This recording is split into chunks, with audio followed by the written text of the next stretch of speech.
My tea's gone cold, I'm wondering why I got out of bed at all. The morning news clouds up my window and I can't see it all.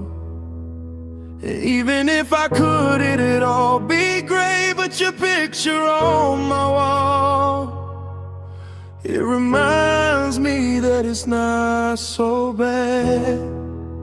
It's not so bad. Dear Donald, I wrote you but you still ain't calling. I left my cell, my pager, and my home phone at the bottom. I sent 2 letters back in autumn. You must not have got them. But anyway, what's up, man? How's this war with Iran going? I love you, man, I swear I do. I voted twice, wore the hat, but now you're bombing Tehran. Cause Bibi Netanyahu snapped his fingers like that. You said America first, now we're dying for Israel's benefit. American treasure burning up, American lives getting spent. Lindsey Graham whispering in your ear, Mark Levin screaming on the air, Laura Loomer tweeting, hit him harder, got you dancing like you don't care. I even got your face tattooed right across my chest, but every time I see the news I'm feeling more and more depressed. P.S. We should be together, MAGA forever, you and me. Welcome to the Leo Zagami Show, a new edition celebrating 20 years of Illuminati Confessions. And today we are talking about something that might upset some people, but my intention is to also clarify certain things which happened in my past, which I wrote about, which my wife wrote about. So it's going to definitely be a very interesting episode. So please share it, put like. We have been for many years victims of the censorship, actually for decades victims of the censorship. So my intention here is to explain that behind the suicide of David Wilcock, there is overall the New Age movement and their cultish beliefs.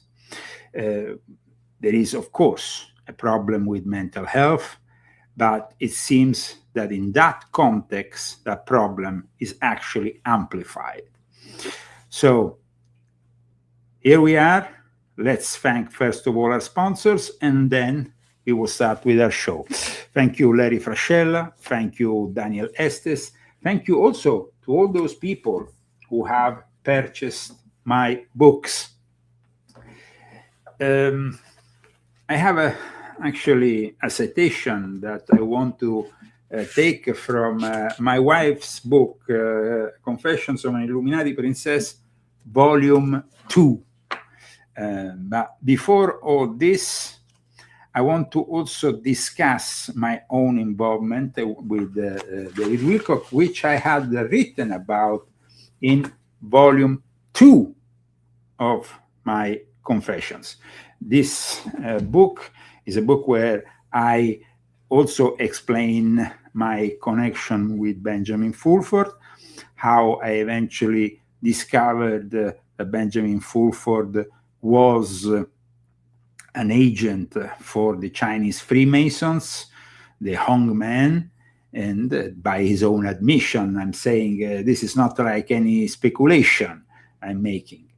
And like I said, I've written about David Wilcock back then, and so I want to first of all share with you what I wrote, because at the time I had introduced David Wilcock to Benjamin Fulford. And then all this was connected to a court case that would be eventually abandoned by this former intelligence operative. This is the case that David Wilcock and then Benjamin Fulford will debate for a long time. It was a case which involved Daniele Dal Bosco, the Office of International Treasury, and the United Nations, the World Economic Forum, all kinds of important people. And unfortunately, I was also cited various times in this case because they had apparently the whole case was linked to me through the fact that Daniele Dal Bosco, who was an old friend of mine involved in the past in the Monte Carlo Lodge, eventually was given these, we call them financial instruments.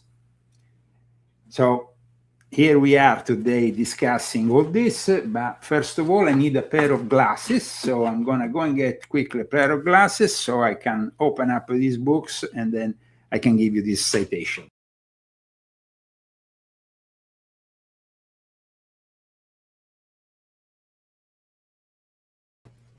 Okay, so first of all, let me make a summary a little bit of the situation and what we will be discussing today.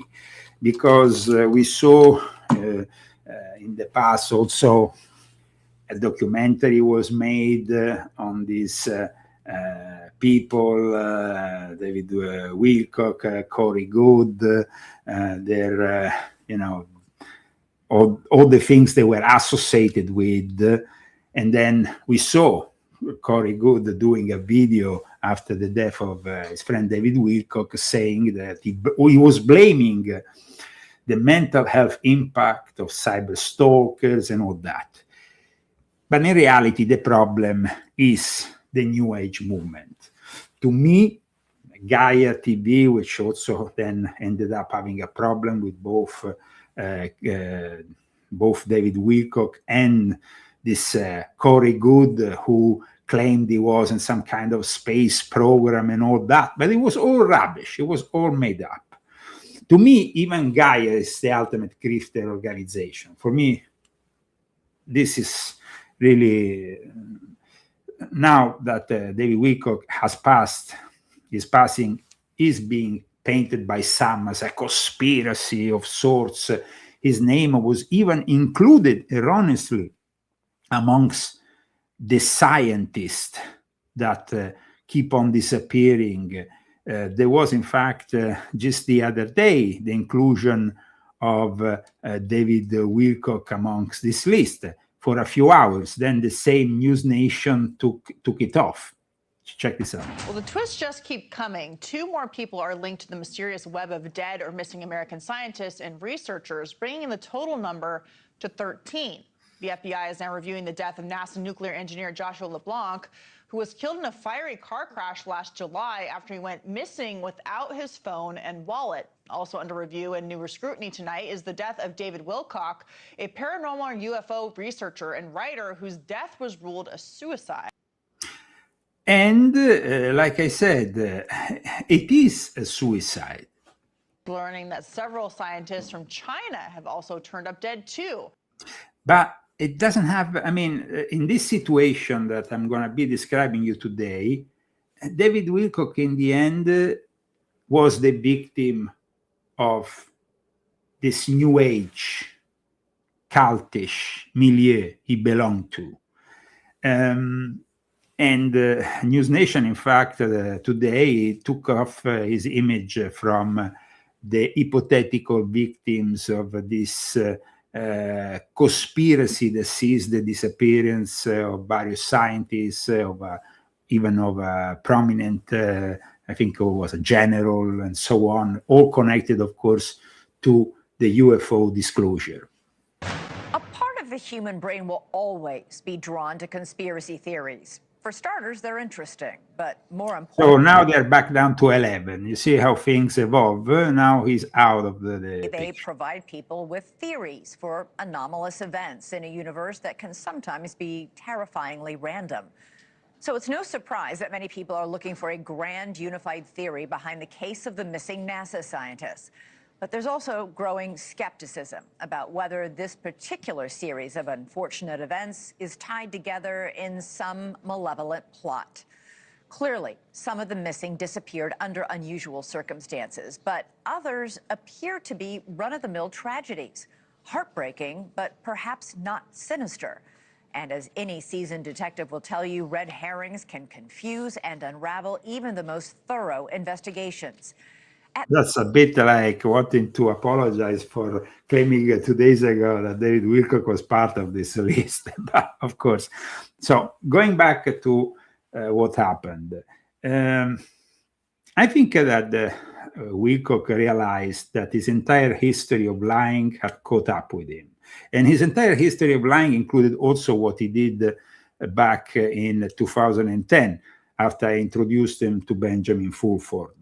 So first of all, I want to read you this introduction to the subject from my wife's book, Confessions of an Illuminati Princess, Volume 2, written in the summer of 2019 and published soon after. This is something that was written back then after we first arrived here in the United States in the month of May, at the end of the month of May of 2019. And these are the words of my wife, not mine, okay? So, quote, "It was around this time that Wilcock," so I want to actually go back, so from the beginning of this whole thing. So, okay. The following evening, here we are, we just arrived to the United States. We were here in Palm Springs, and we go to Contact in the Desert, which takes place every year here in nearby Rancho Mirage, and it's basically, so it's basically in the proximity. So we were invited. The following evening, went the same way. We dolled up and showed up at 6 o'clock. Yeah, this is basically a description of our arrival at Contact in the Desert. And so this is, I think, a very clear testimony of the events from Christie. The following evening went the same way. We dolled up and showed up at 6 p.m., but this time John was there to greet us and introduce us to even more people. Palm trees strewn with white lights, and the full desert moon was the backdrop for the night full of gossip and laughter about all the different people attending Contact in the Desert. This is the one of the number one UFO events that takes place nearby every year. And one person that we talked about gleefully was David Wilcock, who apparently was up in his hotel room hiding. We heard that he was paid a large amount of money to speak at the event.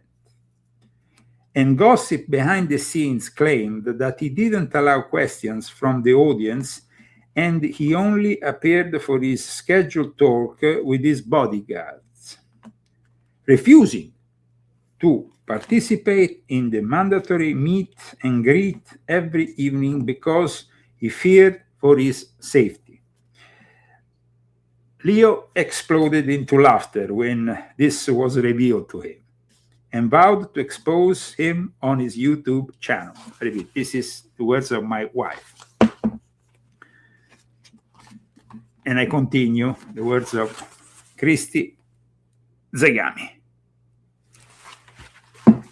The only time, page 92, the only time Leo ever spoke with David Wilcock was back in 2010, when he called Leo on Skype asking for Benjamin Fulford's contact information.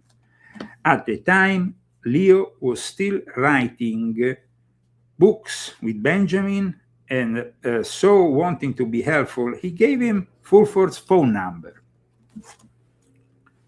Leo and Fulford broke their collaboration shortly afterwards.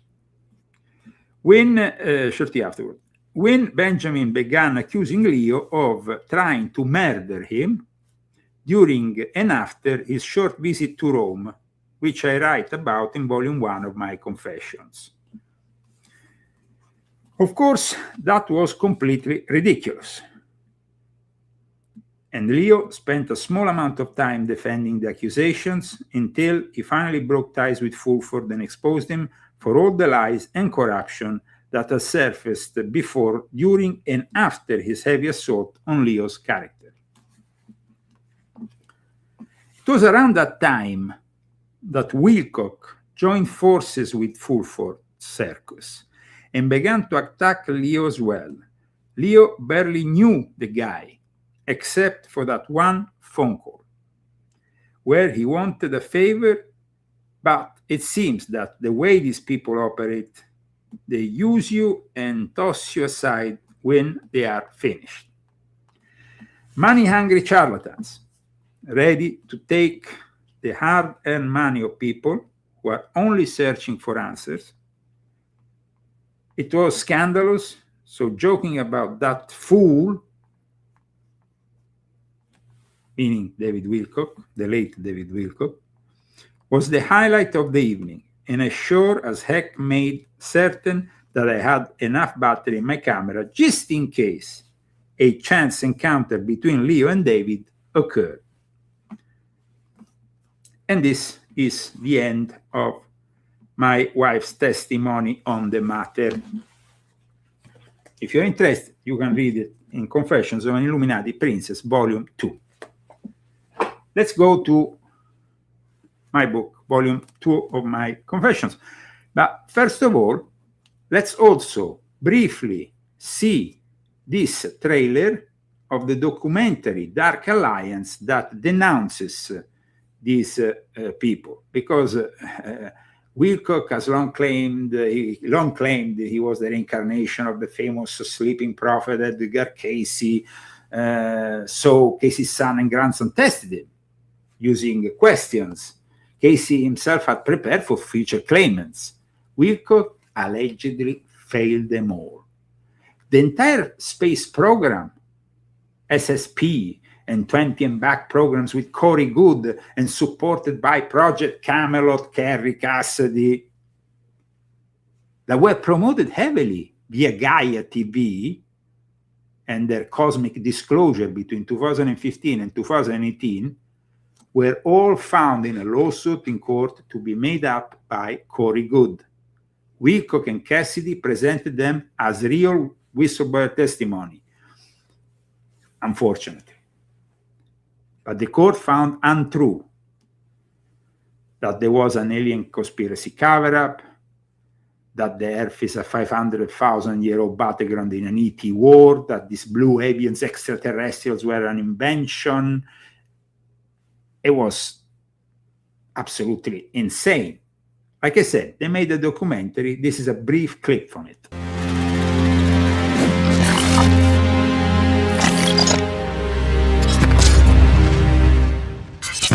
Gaia and the cyberstalkers are the dark forces. All right, so my clients are not the dark forces? No. But I would say to those of you that are supporting him and helping him to defend himself, what's he defending himself from? Who is the dark side? Because see, if you really look at it and dissect it, no one is suing Corey. He's the one suing everybody. Nobody's suing him. Who is the dark force? Who is the cabal? Yeah, the cabal. You know, he said things like, I couldn't believe, to be honest with you. He was talking about 20 and back and bases on Mars and the moon and all this. Although none of that was in his book. I do believe that there was a information contamination. I was contacted by Roger Ramsell or Roger Richards, who at the time was Corey Good's business partner, manager, something to that effect. I believe he contacted me in about March 2017. I think if you look up sensational in the dictionary, you'll probably find David Wilcock's face in there. Because it is kind of like a cult tactics, cult-like behaviors that are going on around that group. So I called Corey and I said, Corey, I'm calling on behalf of David. How much of a percentage is David going to get? Corey said to me, I'm not giving David a percentage.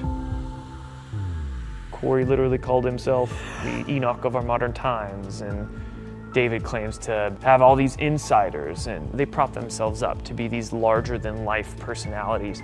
Hundreds of people have been on Gaia having different TV shows. Now, like I said, Gaia for me is a bunch of really dishonest people. I actually exposed one of them also in volume 10 of my Confessions.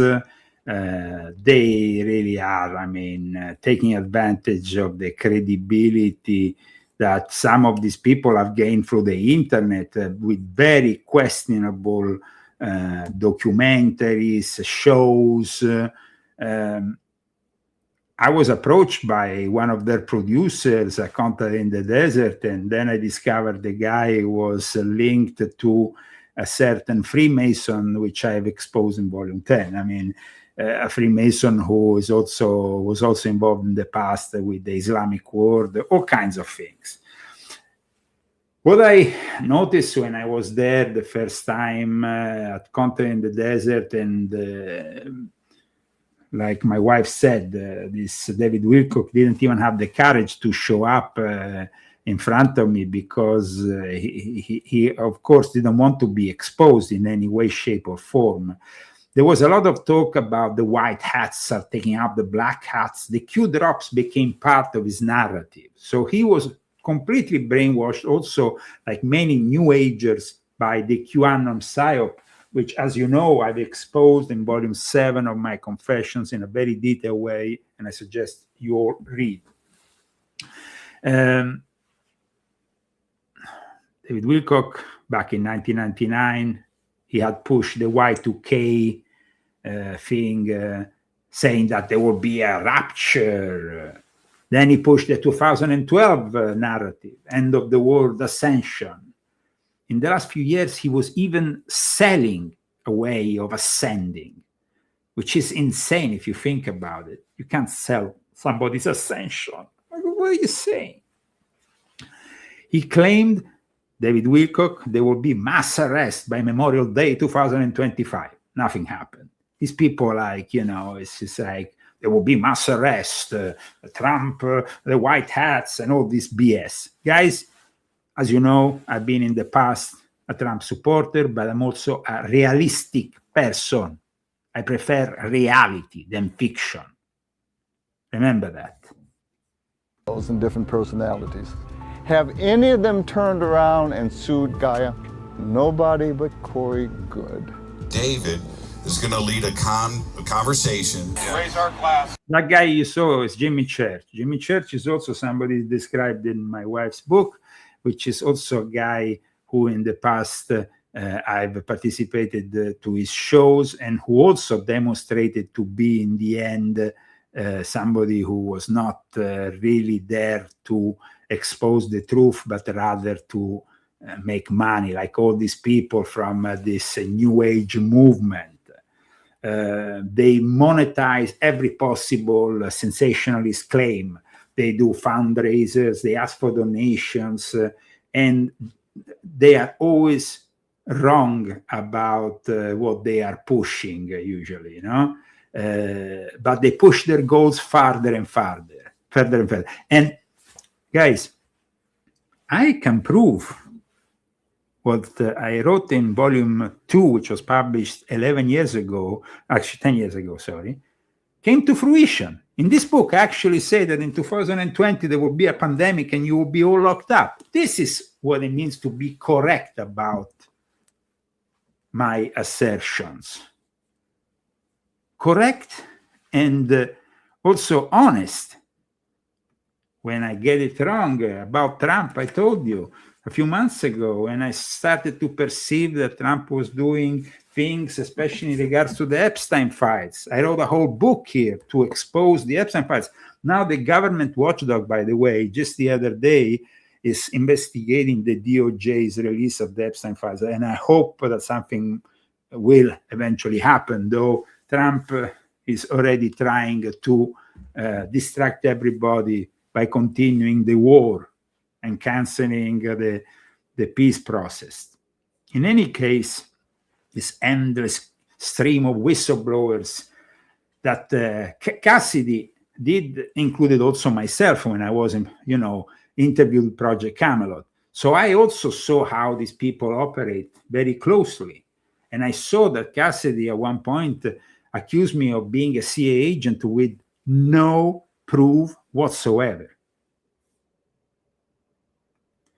Now, they promoted all this stuff through Gaia, through Ancient Aliens. I never had the possibility to go on Gaia. I never had the possibility to go on Ancient Aliens because Leo Zagami is a real whistleblower.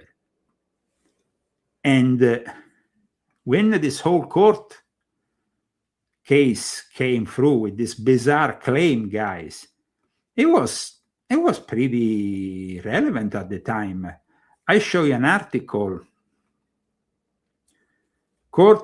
This is from Courthouse News Service, December 5, 2011. An American expatriate in Bulgaria claims the United Nations, the World Economic Forum, the Office of International Treasury Control, and the Italian government conspired with a host of others to steal more than 1.1 trillion. The 101-page federal complaint involves a range of entities common to conspiracy theories, including the Vatican, Illuminati, the Masons, the Theatrical Commission. And in this article, then you have the Dragon family. You remember the famous assets of the Dragon family. These two Japanese had actually been arrested in Italy, and they had been confiscated a number of financial instruments, which included the U.S. Federal Reserve notes worth $124.5 billion. I had intervened myself to see what was that all about. I had just been working for Benjamin Fulford for a while. In that moment, I was about to start with him also a literary project which brought me to publish several books in Japan. I started with a couple of books which I actually co-wrote with him. Here, in fact, you can see a month after a Japanese man were detained, the ones that were detained in Italy with all these financial instruments, a man named Leo Zagami, a self-described 33-degree Freemason, who as of April 2008 had reportedly claimed to be a leader.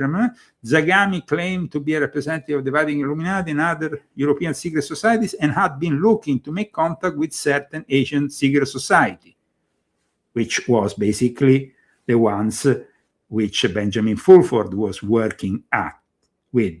This is important, this case, because then we're going to see how it links to David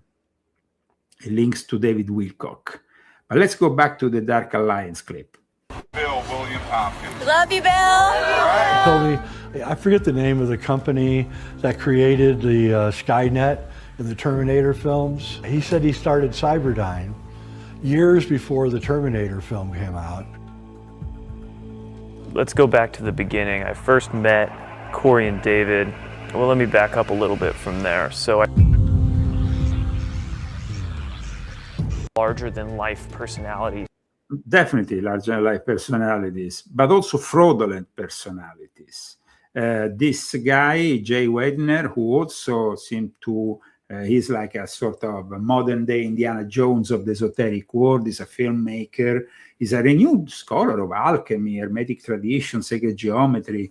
He was the director of The Last Avatar, deep dive documentary on Kubrick's Hidden Codes. And he was actually somebody who used to work for Gaia. even Wired calls him an authority on these topics. And Jay Weidner actually gave an interview recently with my friend Christian Harris, which seems to be interesting because it touches on the fraudulent ways of David Wilcock.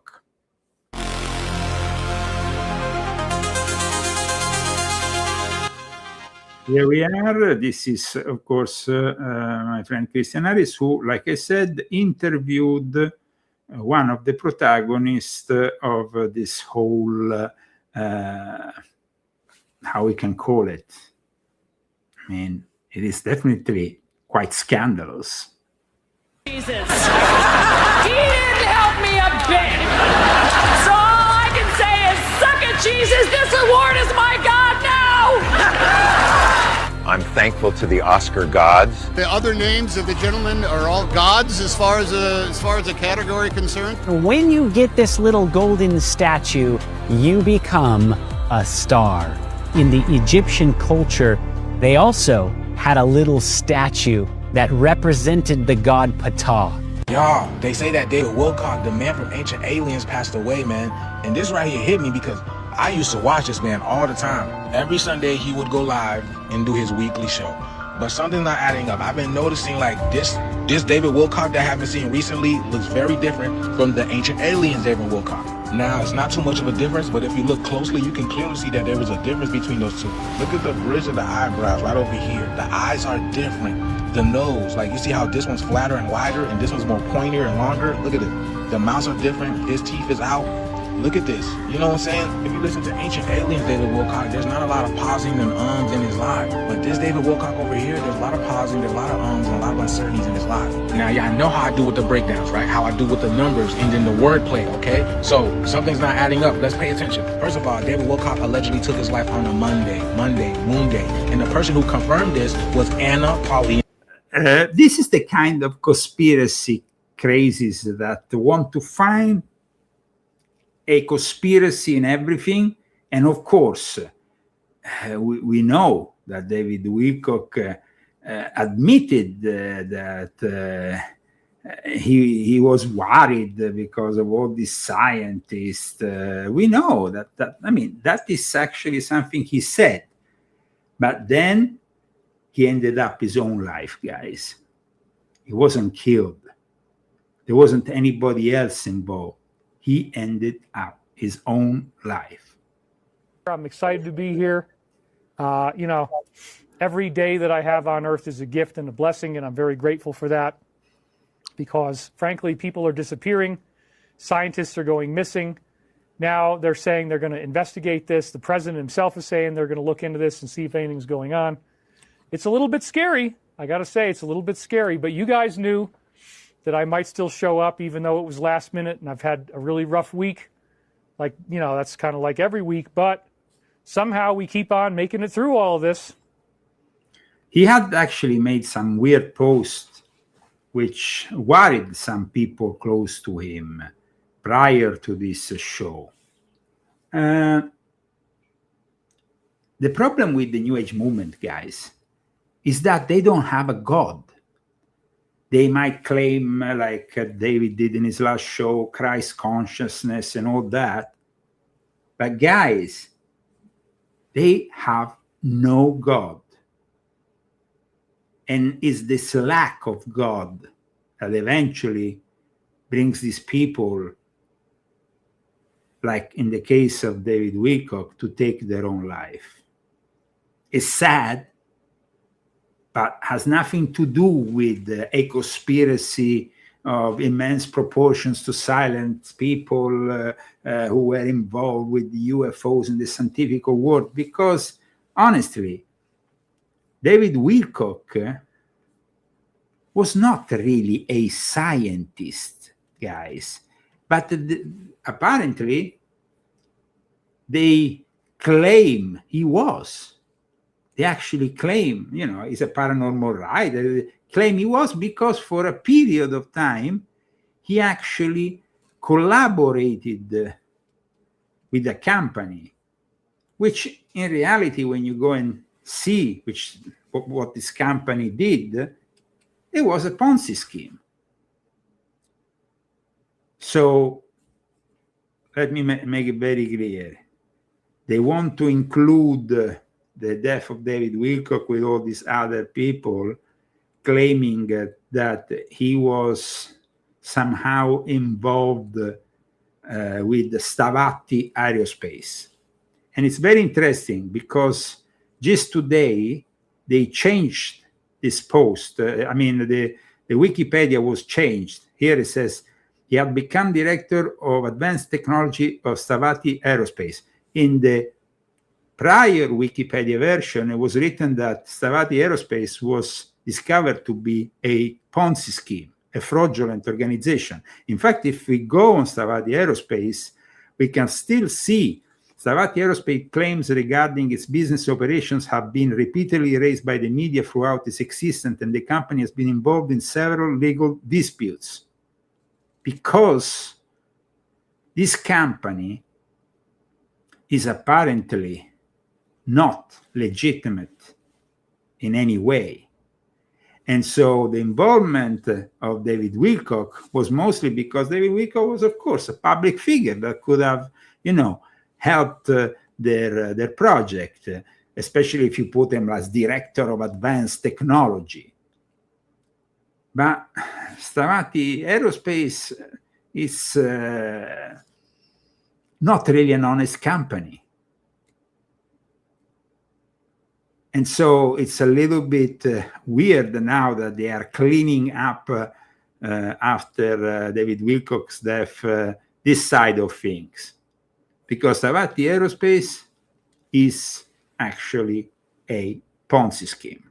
But let's go back to the interview made by Christian Harris. Luna, like the moon. That's another name for the moon is Luna. Moon day, Luna. David Wilcock was 53 years old. 5 plus 3 gives you 8. What day did David Wilcock commit suicide? April 20th. 420, which is right. 4 times 2 is 8. 5 plus 3 is 8. All right, now let's continue. Wilcock concluded his 3.5-hour stream by expressing his gratitude for his viewers and acknowledging his appreciation for them. 3.5, that's 3.5. 3.5 right over here, which 3.5 gives you 8 again. Now the reason why that's relevant is because when you take an 8 and you split it down in half, you get this guy, typical exponent of the real crazies. I mean, we are surrounded by people like that who will see a conspiracy in everything. When I write books about real conspiracies, and when I get then at that point censored from even the alternative media, because of course when you're talking the truth, that's another thing. Going back to because somebody was saying every space program is a Ponzi scheme. Watch here. Stavati Aerospace faces allegation of operating a fraudulent Ponzi scheme with lawsuits from investors alleging racketeering, fraud, and breach of contract. A 2023 lawsuit specifically accused the firm of failing to repay a $1 million investment and alleged a partner of seeking funds for non-existing projects. So that's what David Wilcock was participating with as a director of advanced technology. Threes, right? 33. Okay, let's continue. Remember that. This is probably the hardest video I've ever had to do.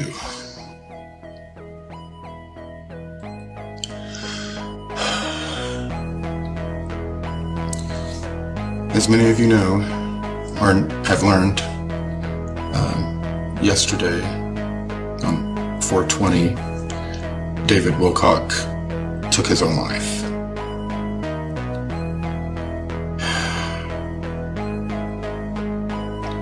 We are devastated and shocked. I really love David. He was a good friend. He was there with me through a lot of horrible things. We were there for each other. We were there with each other through a lot of awesome things. We had many, many laughs, many extremely deep conversations. And I'll always remember how kind he was. He never hurt anyone. He never denigrated, talked down to anyone. He treated everyone well. And he brought such a huge... He treated everyone well apart from Leo Zagami, because the only interaction I had with him, it was a complete failure. What happened later between me and him demonstrated he was not a good human being, dear Corey, because I introduced him to Benjamin Fulford, and then he badmouthed me together with Benjamin Fulford.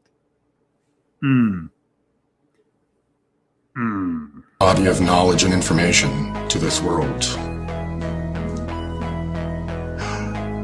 I hope people remember him and respect him for that. Everyone knows the last, since 2018, things have just really been crazy for both David and I. We have gone through an incredible amount of legal issues and cyber stalking. We've received death threats, numerous death threats on a yearly basis. There are groups of people that have gone out of their ways to completely destroy us. I think a lot of these people would have preferred to see me as the person who took their own life, but it was David. I don't know. Pretty crazy. Whew! All right. We're back. We're back. It's all going to be good. You guys are okay. I'm okay. I'm safe. We're going to make it through this. You guys really want to talk about food today. But yeah, I mean, I get it. You hear that I've got health problems, and you hear that I've got, like, I'm up every couple of hours at night peeing, and, you know, and the pee smells like fruit, and I got the dry skin, I got the cracked heels, I've got the, you know, all the basic symptoms of what you would call type 1 prediabetes. I don't, thankfully, have blurry vision. I have a little bit of tingling in my hands, too, so it's scary. I mean, I think if I got a diagnosis, that's what they would say. But again, it is believed that this can be reversed by diet. And I noticed yesterday that my pee smelled a lot less fruity when I started to follow these things and not eat the salad and have the chicken instead. So that's what I'm really hoping for, guys. I want to get through this because it's been very difficult. I've had very low energy, very low motivation. That's why a lot of times I'm not even sure if I'm going to do a show because I'm tired, stressed out. It's a whole thing. It's called aging, David, says Jabo Philippe. No, this is not aging. It's something very different. Parasites, Susan Blueberry, that could very well be. I mean, one of the things I'm looking at is the possibility that my pancreas is under attack from the hantavirus. Well, let me remind those who are following us today that David Wilcock, the late David Wilcock, engaged in really bizarre rituals. Specifically, there was one that I was a little bit, I mean, I remember, I think it was Ryan Gable told me about it. He used to bath in his own urine as part of a perpetrated attempt to contact spiritual entities like the Archangel Michael. Now, while, I mean, Wilcock has stated, he had stated this telepathic contact with aliens and spiritual beings, even claiming that Ra was the Archangel Michael. So, I mean, his work focused on the law of one, the ancient aliens, and his belief in that he was a reincarnation of Edgar Cayce. But then there was this really weird things that went on. From the mice that we have here, the infestation from mice. I'm going to come back in an hour and maybe there will be a show. Oh my God. Okay. Hear about the Illuminati. If you watch the movie Eyes Wide Shut, you hear about something called the Saturn cult and the Festival of Saturnalia. Why? Because these people trace themselves back to the progenitors who had originally settled on Saturn. So if you look in Eyes Wide Shut when they're all wearing the masks, they do this dance where they go around in a circle, and that emulates the rings of Saturn orbiting. Because they trace themselves as the descendants of Saturn, and they... Wow. Somebody is asking me in the chat, why are we talking about David Wilcock? Because he just passed away recently, and because I had to do with him in the past, and in fact I wrote about him. My wife wrote about him. And he was not the nicest person with us, but it's not about wanting to, just attack him now he's dead. It's about my experience with somebody who, in a way, my wife said I shouldn't feel sorry for him, but, he's a victim of this new age cultish beliefs that surrounded him. So, of course, a lot went on also with that Corey guy and things, of course, probably with that Corey Good co-hosted also this program on Gaia. But guys, like I said earlier, if you have no God and the New Age movement doesn't have any God, you can risk something like this. On April 18, Wilcock expressed doubt that he will be live streaming a planned YouTube video, and that he had some very intense stuff going on. He eventually did that, that video, but then he died at his residence on April 20 at the age of 53 from a self-inflicted gunshot wound. And that's very sad. That's very sad.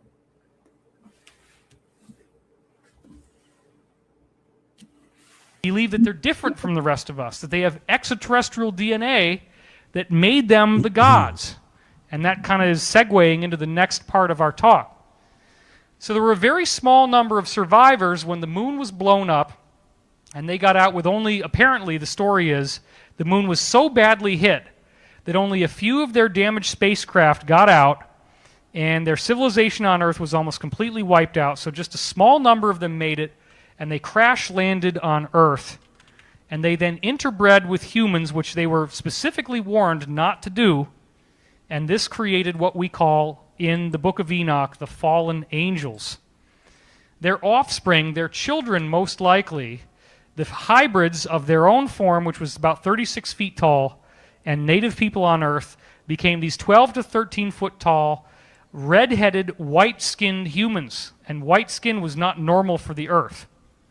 And this is preserved in a book that the Vatican did not want you to read, that wasn't even found until the 1800s, but it's very old. It's as old as the book of Genesis, called the Book of Enoch. It's a very, very important text. And I'm going to be doing a lot more about this as I go on, probably writing it into my books. The Scottish explorer James Bruce discovered several copies of it in Ethiopia in 1773. Here is, of course, referring to the Book of Enoch. But before going back to the Book of Enoch, let me show you what I wrote in Volume 2 in regards to what happened after I introduced him to Benjamin Fulford. And at that point, Benjamin Fulford, through Benjamin Fulford, then he became acquainted with Neil Keenan. Neil Keenan, who was involved with these bonds which were stolen from, he then claimed they were stolen. It's, Neil Keenan, who's no longer alive, I think he died like 5 or 6 years ago, is a loose cannon of both the NSA and the Chinese Freemasons. Just like his colleague, right here, David Wilcock, who introduced Keenan with the aid of Fulford to a large audience until the event chronicle finally exposed them all. However, at the time, a series of actions were indeed taken by Dal Bosco to prevent any fraudulent use of such bonds in the future. But Keenan became immediately upset and sent me this email. So then there was actually this Keenan guy who said that he was in contact with Colonel Alexander for the NSA, and he kind of I think he threatened me basically. He said, I have forwarded this to you for one reason and one reason only. You told Mr. Fulford that is being fed misinformation. Please read and you will see Daniele is feeding you lies and you like me refuse. I mean, all kinds of things. And then, of course, like I said, Wilcock was involved with Fulford in promoting this whole thing that these financial instruments will save the future of the world. Just listen to this. Ben was the Asia Pacific bureau chief for Forbes magazine. Benjamin Fulford is another guy who has completely lost the plot, like Eric Cassidy and many others in this new age cultish setup, where every now and then there is people who completely lose the plot, but because of their environment, they're able to continue in their insanity. And this is really, I think, the sad element here also in regards to the suicide of David Wilcock. Because it's, the thing is, based on his public works and based on everything he did, he was a victim of New Age cultish beliefs because he was trapped by the very alternative, often extreme belief system he himself popularized. The psychological and social isolation caused by these extreme beliefs, the pressure of maintaining a cult following based on unfulfilled prophecies that constantly don't fulfill, and then the personal, financial, and mental health struggles that eventually, sadly, culminated in his reported suicide at age 53. The chosen one narrative. Wilcock believed he was the reincarnation of the famous psychic Edgar Cayce. He created this guru dynamic where his followers view him as a spiritual authority. When he talked with me that time on Skype, he couldn't stop telling me how great he was. And I was like, who cares? Then there was that whole 12,012 ascension thing. Like many New Age influencers, Wilcock predicted shift, ascension, harvest, that, of course, failed to materialize. I simply said 2012 is the beginning of a transformation for mankind. These people were saying it was the ultimate transformation, that we will have seen in one day the whole world change. And then there is the financial and emotional cost. In his final days, Wilcock he was struggling with overwhelming financial debt, aside from his depression. And for a guru who promotes the idea that one can manifest their own reality, this gap between promise and reality, can be mentally and emotionally crushing. In his final month, Wilcock posts of people disappearing and warned his followers that he was being threatened or harassed, claiming that something was about to happen to him, but something was always about to happen to him. That's why he, like my wife wrote in her book, he was so paranoid that he'd even come and talk to us when we were at contact in the desert. He was hiding in his room with his security service, his security detail. He has a long history of professional, credentialed academic journalism. So here, of course, is one bullshitter introducing the other. One drifter, one introducing the other. And as you can find out from many other interviews that he's done, some of which are on my site, he got involved into a world of intrigue when he started to trace where the money was going from the Japanese economy. He realized the economic stimulus that could be generated to the world was not being used for anything that was positive, and it seemed like a lot of money was disappearing. And that investigative trail actually led to him getting death threats and getting drawn into an Asian secret society as a counterbalance against the old world order guys who also... Well, the reality is that Benjamin Fulford got initiated by the hangman, like I described and showed also the documents here in volume 2. And like I said in volume 2 of my Confessions, and this was really a prophecy of mine in a way, wake up, my friends. Not everything that glitters is gold on the web. That is for sure. And the insane show set up by Fulford and his partners in the media, which included at one point, and I'm quoting one book here, guys, a series of interviews with the renewed American researcher David Wilcock, was just a pathetic display of pure disinformation. I still remember when poor Wilcock got carried away with Fulford's rubbish, and he even began to cry live on the radio like a little girl. This happened when they where both spoke of confiscating bonds in Kiosco and supposed threats to their life. End of quote, from volume 2 of my Confessions. Silence him and bribe him by offering him, I forget, Ben, was it an ambassadorship they wanted to give you or something like that? Well, they offered me at one point the job of finance minister of Japan. Right. They also, believe it or not, offered me General Electric and General Motors. Really? Well, yeah. Like you would be the CEO or something? Yeah, and I guess I'm the chief shareholder. Okay. The problem, of course, is I had to go along with their plan to kill 4 billion people. It's a classic sell your soul to the devil situation. Right. They just need to lighten the load and get rid of some surplus. That's how they like to talk about it.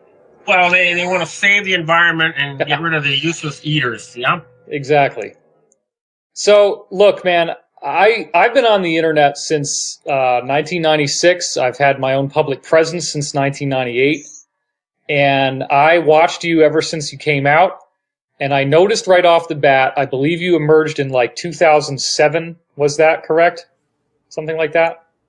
Yeah, it must have been around that time. Yeah. Because I'd been researching a lot of stuff before then, but I didn't feel it was safe to go out in public because I knew they would kill me. Yeah. And it wasn't until I got protection that I was able to come out and start saying this stuff.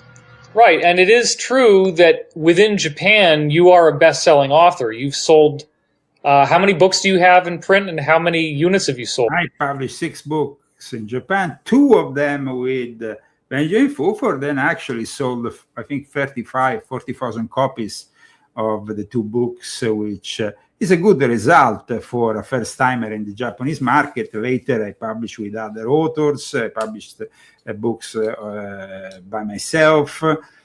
But guys, Benjamin Fulford didn't want to actually write facts. He came to Rome. He wanted me to evoke an entity in front of him. He wanted sensationalism. He wasn't a serious journalist as David Wilcock was claiming. These are 2 bullshitters of the worst kind. I don't know. More than 30 books, and I don't know, more than maybe 1 million in all. I haven't kept track. But that's so 30 titles is very substantial. You are fully bilingual. Nobody can challenge that because there's plenty of videos they can watch of you talking fluently in Japanese. I have seen endless iterations of every type of hate comment that somebody would lob at you. And the most frequent one is that they just can't... somebody in the chat here is telling me they have my book with Princess Kaoru Nakamaru. Yes, I did a couple of books with her. Can't wrap their head around the story. They think that it's too implausible. I remember how this interview ended. It was pretty interesting. Appreciate that. Thank you. William Hughes Mulligan, Jr.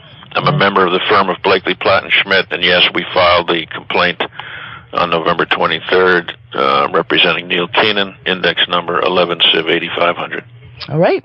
Thank you. The complaint was eventually dismissed. It was actually abandoned after being dismissed almost by the judge. Thank you very much. All right. Have a great day. You too. All right. Bye-bye. Okay, great. So he definitely confirms that this is a civil complaint that was filed through his firm and that the whole story is true. This is absolutely astonishing, utterly... Guys, if you want real information regarding this story, not the BS that was fed at the time, you can simply go on this website, which I'm going to post on the chat for those who are interested. So at least you can have an honest idea. I mean, you can go here. There is a couple of sites where you can go. Let me put it on top on the screen, actually, also. This is all the details of the court case that was, like I said, eventually dismissed and then abandoned by Neil Keenan himself. You can also check this article about it, which is here. And let's go back to this instead. Translated in 1821, and Jesus quotes from this book in the New Testament, so he obviously thought it was pretty important. The key chapters are chapters 1 through 36, called the Book of the Watchers, and it says that this man, Enoch, was Noah's grandfather, and that he lived for 365 years, so he was some kind of extraterrestrial. Enoch acts as a messenger for what appear to be benevolent extraterrestrials who had threatened these people on Earth, the Watchers, with total destruction that became Noah's flood. But before the flood, before their civilization was wiped out again, because we're now talking about 12,000 years ago, the big Atlantean flood, they used Enoch as a messenger to... Well, he, of course, mixed elements of truths with lies. Let me see with you instead what Harris talked about with that J guy. Has been used by or people that I've made. Here we are. Similar circles. I never met David Wilcock, but when people who are criticizing some of my viewpoints of him when I'm having these discussions, I thought the best way would be to investigate, would be to bring on somebody that knew David personally. And we are very blessed today, beyond blessed, to have with us the former director and content creator of Gaia and producer of Cosmic Disclosure, Jay Widener. Jay Widener, welcome to the broadcast. Thank you so much for joining me on the Rundown Live today on Ground Zero Plus. What a sad story, and I really am interested to see and have you tell your version of the life of David Wilcock, because he's a very interesting individual. He captivated millions of people. Like right now he's probably trending right up there with the Epstein files. Like he's on like literally every one of my feeds, whether it's TikTok, Facebook, the Reels. The algorithms are promoting the death of David Wilcock, and it's really interesting to me because you are also an expert in mind control, which I've been interviewing MK Ultra victims for the last month. So we have a lot of crossover here, and I'm really excited to talk to you on today's broadcast. And number one, first of all, I know you're a friend of David's, and I'm really sorry for your loss with David, first and foremost. I believe in redemption, and I believe people can change, and I believe in the best of people, and it's unfortunate when something like this happens. But welcome to the broadcast, Jay. Thank you for joining me today. All right, Jay, we got to unmute you. That's on me. I apologize. Welcome to the broadcast, Jay. Yeah, thank you for inviting me. Yeah, no problem, Jay. So let's start out. How did you meet David, or when did you first hear of David, and how did you get involved with him? I used to listen to him on the Art Bell show way long time ago, and then I met him at a conference. I must have been around 2000. That's when we first met, and I just put out my Alchemical Kubrick article, and he was very complimentary to me, almost to an embarrassing place, and raving about that I'm a genius and Stanley Kubrick. Who David Wilcock is? Who was David Wilcock to you? Like who was this individual, and what was it that really stuck out to you that set him above and beyond other people that you could have done shows with? Well, first of all, he was incredibly charismatic and charming, and he wasn't bad looking, so he looked good on camera, which is always an important thing.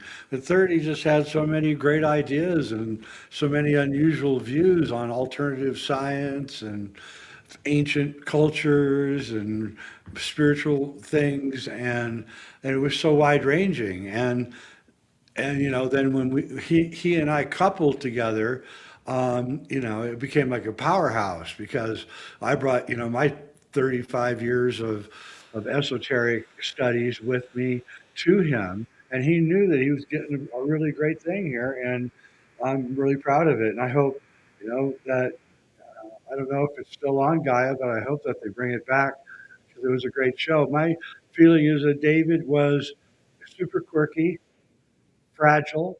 I had to be very careful with him. I could hurt his feelings without knowing I hurt his feelings, right? I could see him pouting and say, what's wrong? After 15 minutes, finally, he'd tell me that I said this. Oh, my God, I did not mean to say that, right? And I did mean to say it like you think I said it. And, but, we got along and made a great show. And he just had such wide range of interests that we could literally just, if he had not quit Gaia in 2018, I guarantee it, he'd still be there. We would still have found a place for him.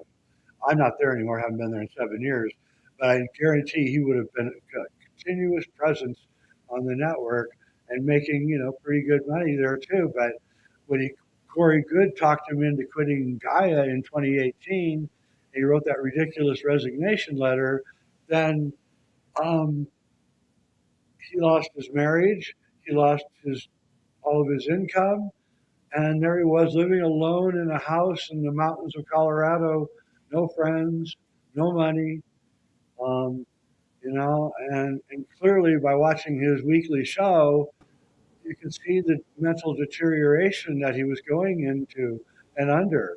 Now, is it MK Ultra? It could be, in my mind.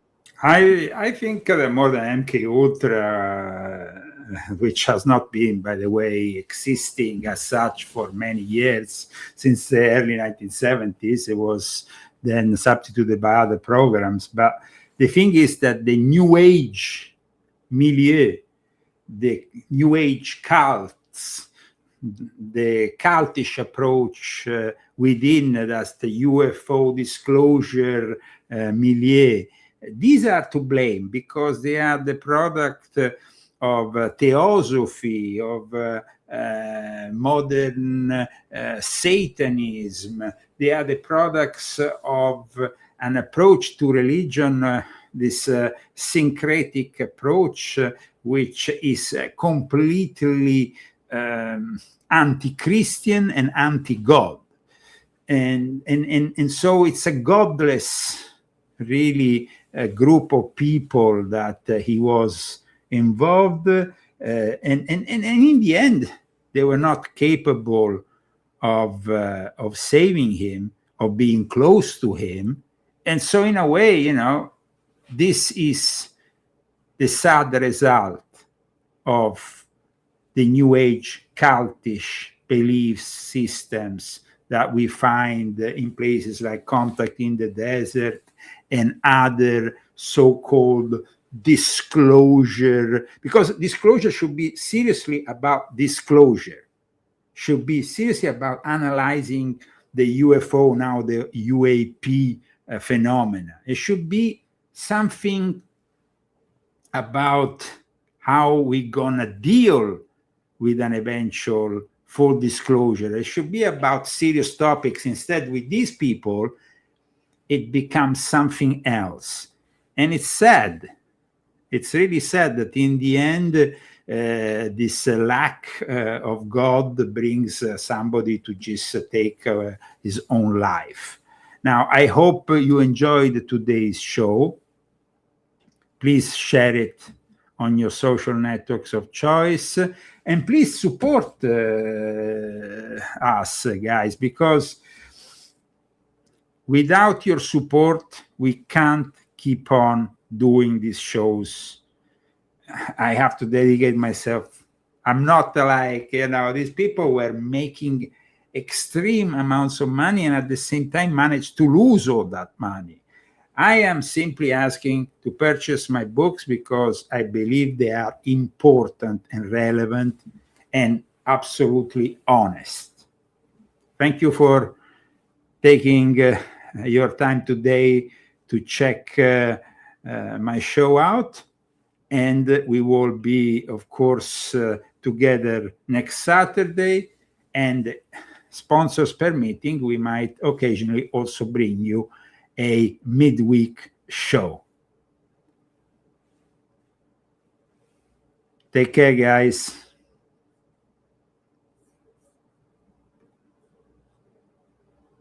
And have a great week. Secret society, trying to keep it on. Trust my intuition. In my mind, I can't see David with a gun. He doesn't like guns. Thought they were dangerous. People that had guns were stupid. They got paranoid and got a gun. I can't see it in my mind. That's my problem with this whole thing.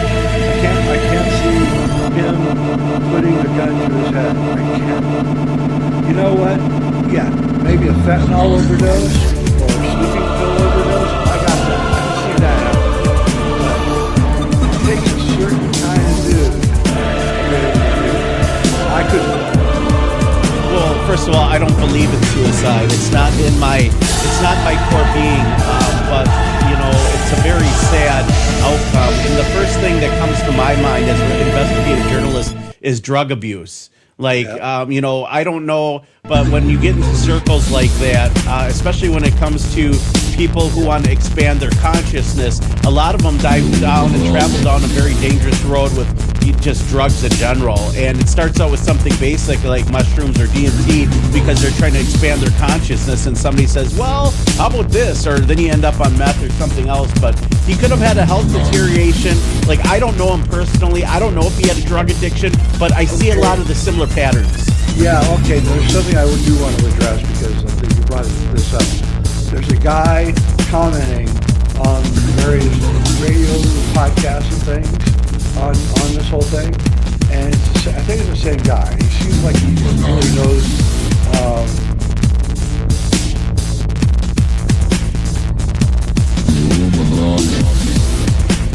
stories, and the stories were they seem so exaggerated that they can't be true. And there's other people out there that tell